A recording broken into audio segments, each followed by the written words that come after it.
Hello guys, welcome back to the channel. In this today's tutorial, I'm going to show you how you can create a scrolling timeline animation on CapCut mobile. Okay, let's get into it guys. Here I have opened my CapCut application on my mobile phone, and first of all I'm going to create a new project on CapCut. So I'm going to click on new project, and then I'm going to add black background to my project.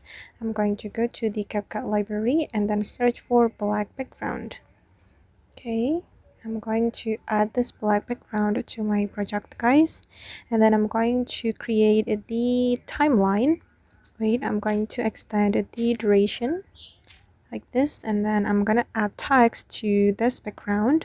Go to the text and then add text, and I'm going to paste the timeline I have copied to the clipboard.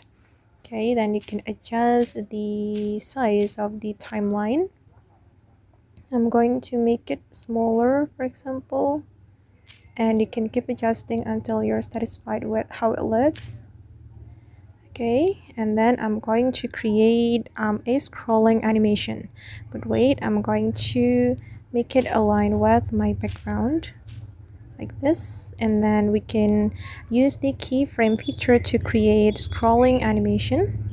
For the first position, I'm going to move it down like this. Click on the keyframe, and then for the end position I'm going to move it up to create scrolling effect like this guys. Okay, now it's done, and we're going to save this tags the video. Okay, we're going to save it. Click on export, and we just need to wait for a moment. Alright, and then we're going to create new project again and import the video we have just exported like this.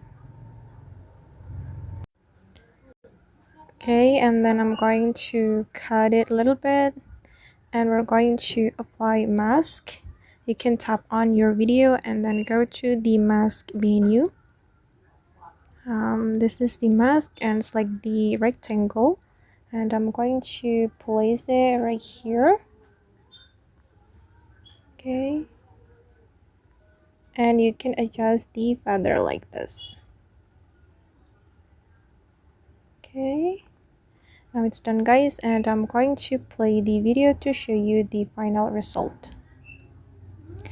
Okay guys, and that's all the way to create scrolling timeline animation on CapCut mobile. I hope this tutorial will be useful for you.